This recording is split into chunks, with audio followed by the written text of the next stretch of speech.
Hello everyone. Thanks to my wonderful Patreon donors, we are continuing with The Hobbit.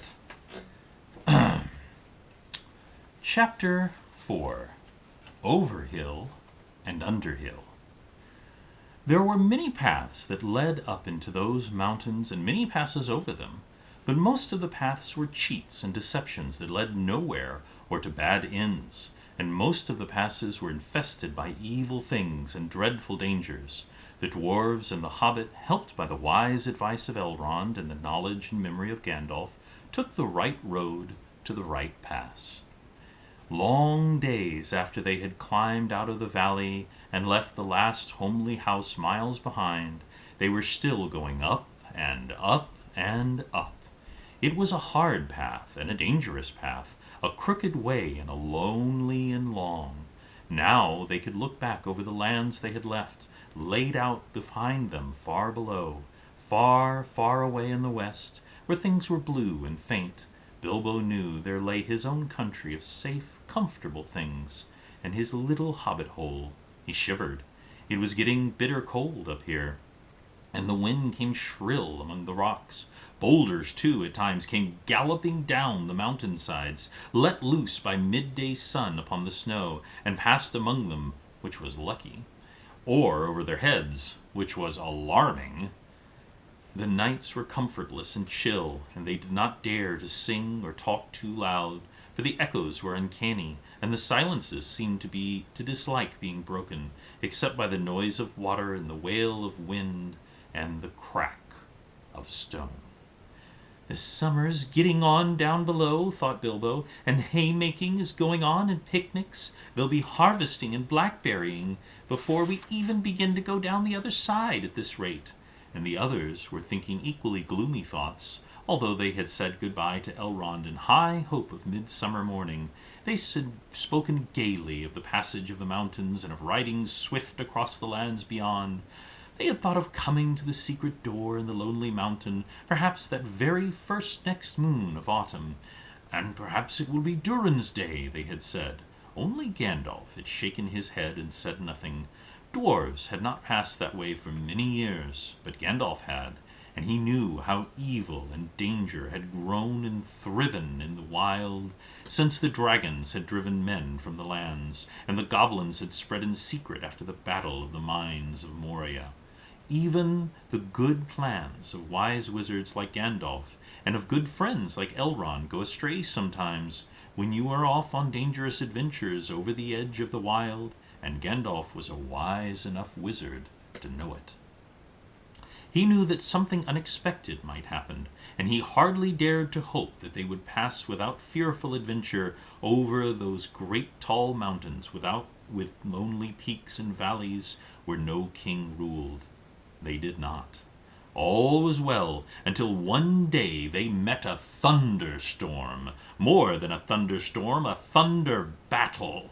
You know how terrible a really big thunderstorm can be down in the land and in the river valley, especially at times when two great thunderstorms meet and clash. More terrible still are thunder and lightning in the mountains at night, when the storms come up from the east and the west and make war. The lightning splinters on the peaks, and the rocks shiver, and the great crashes split the air and go rolling and tumbling into every cave and hollow, and the darkness is filled with overwhelming noise and sudden flight. Bilbo had never seen or imagined anything of the kind. They were high up in a narrow place with a dreadful fall into a dim valley at one side of them. They were sheltering under a hanging rock for the night, and he lay beneath a blanket and shook from head to toe. When he peeped out in the lightning flashes, he saw across the valley the stone giants were out, and were hurling rocks at one another for a game, and catching them and tossing them down into the darkness, where they smashed among the trees far below, or splintered to little bits with a bang. Then came a wind and a rain, and the wind whipped the rain and the hail about in every direction, so there was overhanging rock was no protection at all. Soon they were getting drenched, and their ponies were standing with their heads down and their tails between their legs. Some of them were whinnying with fright. They could hear the giants guffawing and shouting all over the mountains. "This won't do at all," said Thorin. "If we don't get blown off or drowned or struck by lightning, we shall be picked up by some giant and kicked sky high for a football." "Well, if you know anywhere better, take us there," said Gandalf, who was feeling very grumpy and was far from happy about the giants himself. The end of their argument was that they sent Fili and Kili to look for better shelter. They had very sharp eyes, and being the youngest of the dwarves by some 50 years, they usually got these sort of jobs when everybody could see that it was absolutely no use sending Bilbo. There is nothing like looking. If you want to find something, or so Thorin said to the young dwarves, you certainly usually find something if you look, but it is not always quite the something you were after. So it proved on this occasion.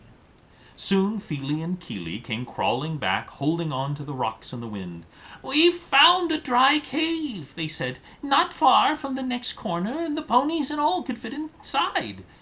"Have you thoroughly explored it?" said the wizard, who knew that caves up in the mountain were seldom unoccupied. Yes, they said, though everybody knew they could not have been long about it. They'd come back too quick.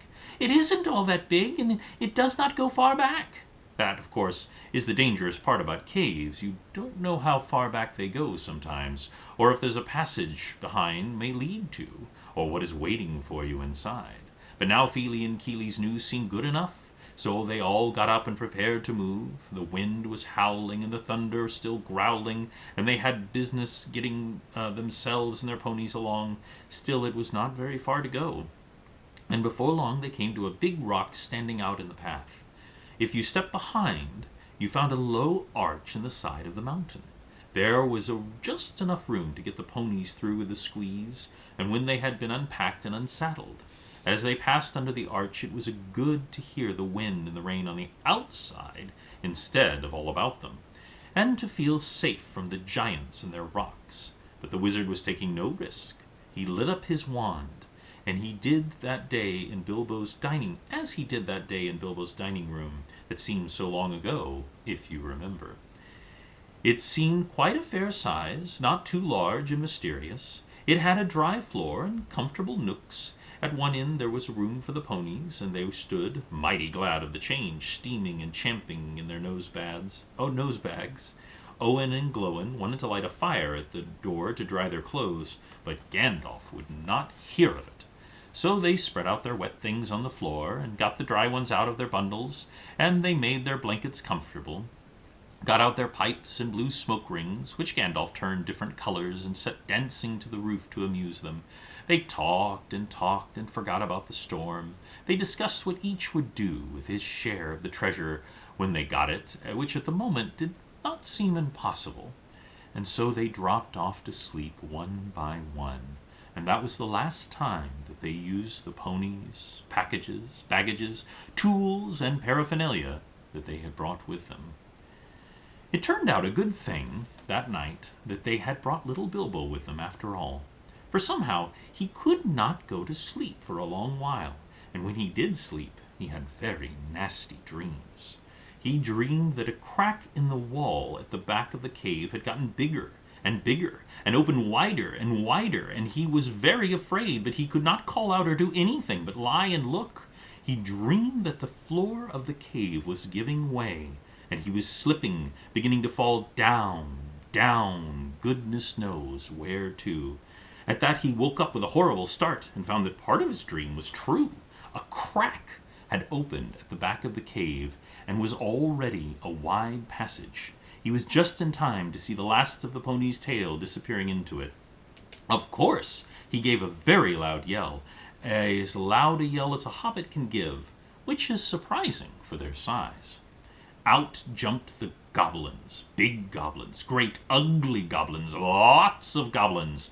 Before you could say rocks and blocks, there were 6 to each dwarf at least, and 2 even for Bilbo. They had all been grabbed and were carried through the crack before you could say tinder and flint, but not Gandalf.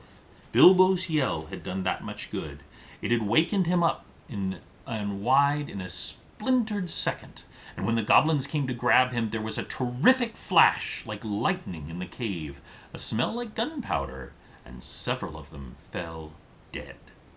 The crack closed with a snap, and Bilbo and the dwarves were on the wrong side of it. Where was Gandalf? Of that neither they nor the goblins had any idea, and the goblins did not wait to find out. They seized Bilbo and the dwarves and hurried them along. It was deep, deep, dark, such as only goblins that have taken to living in the heart of the mountains can see through. The passages were crossed and tangled in all directions, but the goblins knew their way as well as you do to the nearest post office. And the way went down, and it was most horribly stuffy. The goblins were very rough and pinched unmercifully and chuckled and laughed in their horrible stony voices. And Bilbo was more unhappy even than when the troll had picked him up by the toes. He wished again and again for his nice bright hobbit hole, not for the last time. Now there came a glimmer of red before them. The goblins began to sing or croak, keeping time with the flap of their feet on the stone and shaking their prisoners as well.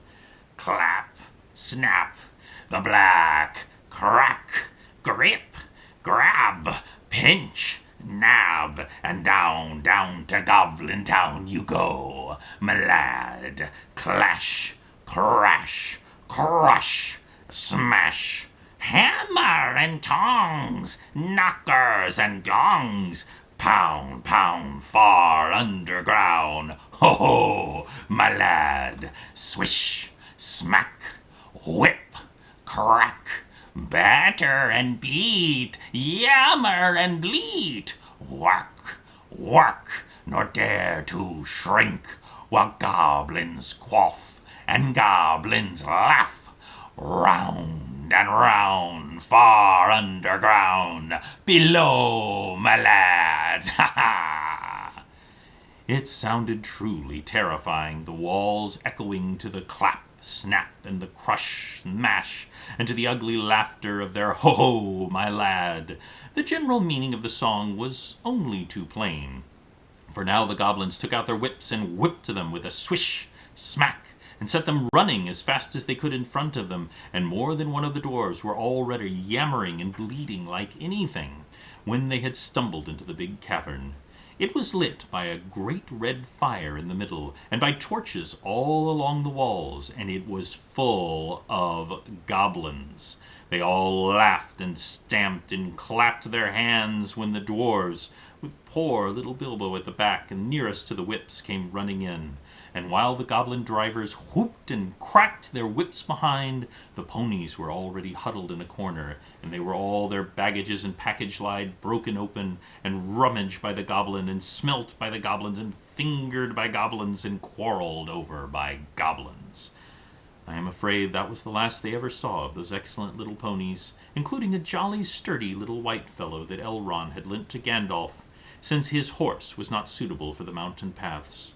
For goblins eat horses and ponies and donkeys and other much more dreadful things, and they are always hungry. Just now, however, the prisoners were thinking only of themselves. The goblins chained their hands behind their back and linked them all together in a line and dragged them to the far end of the cavern, with little Bilbo tugging at the end of the row. There in the shadows on the large flat stone sat a tremendous goblin with a huge head, and armed goblins were standing around him carrying axes and bent swords that they use. Now goblins are cruel, wicked, and bad-hearted. They make no beautiful things, but they make many clever ones. They can tunnel and mine as well as any, but the most skilled dwarves, when they take the trouble, are usually untidy and dirty. Hammers, axes, swords, daggers, pickaxes, tongs, and also instruments of torture they make very well, and get other people to make and design prisoners and slaves that have to work until they die for want of air and light. It is not unlikely that they invented some of the machines that have since troubled the world, especially the ingenious devices for killing large numbers of people at once, for wheels and engines and explosions always delighted them, and also not working with their own hands more than they could help. But in those days, in those wild parts, they had not advanced, as it is called, so far. They did not hate dwarves especially, no more than they hated everybody and everything, and particularly the orderly and prosperous. In some parts, wicked dwarves had even made alliances with them, but they had a special grudge against Thorin's people, because of the war which you have heard mentioned, but which does not come into this tale. And anyway, goblins don't care who they catch, as long as it is done smart and secret, and the prisoners are not able to defend themselves. "Who are these miserable persons?" said the great goblin. "Dwarves, and this," said one of the drivers, pulling at Bilbo's chain so that he fell forward on his knees. "We found them sheltering in our front porch." "What do you mean by it?" said the great goblin, turning to Thorin. "Up to no good, I'll warrant. Spying on my private business of my people, I guess. Thieves, I shouldn't be surprised to learn. Murderers and friends of elves, not unlikely. Come, what have you got to say?" "Thorin, the dwarf, at your service," he replied. It was merely a polite nothing. "Of the things of which you suspect and imagine, we have no idea at all. We sheltered from the storm in what seemed a convenient cave and unused. Nothing was further from our thoughts than inconveniencing goblins in any way whatsoever." That was true enough. Said the great goblin. "So you say.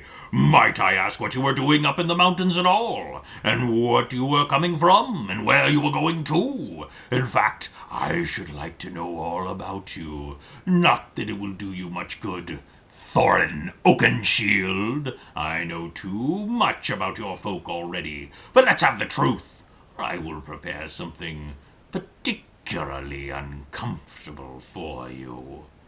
"We were on a journey to visit our relatives, our nephews and nieces, then first and second and third cousins, and the other descendants of our grandfathers, who live on the east side of these truly hospitable mountains," said Thorin, not quite knowing what to say all in one moment, when obviously the exact truth would not do at all.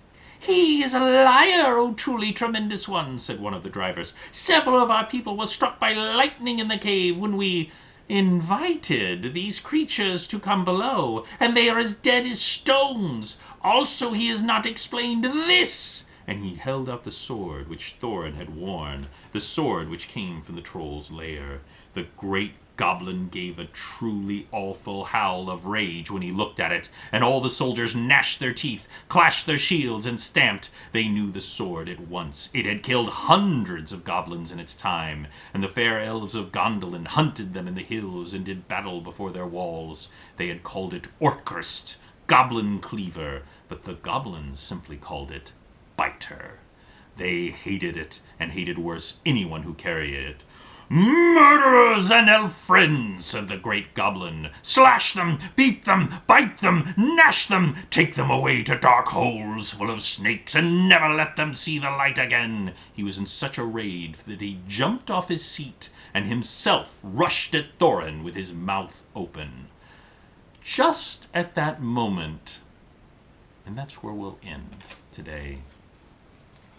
We will continue soon and find out what happened just at that moment. Thank you. Thank you to all my Patreon supporters, and I look forward to reading to you soon.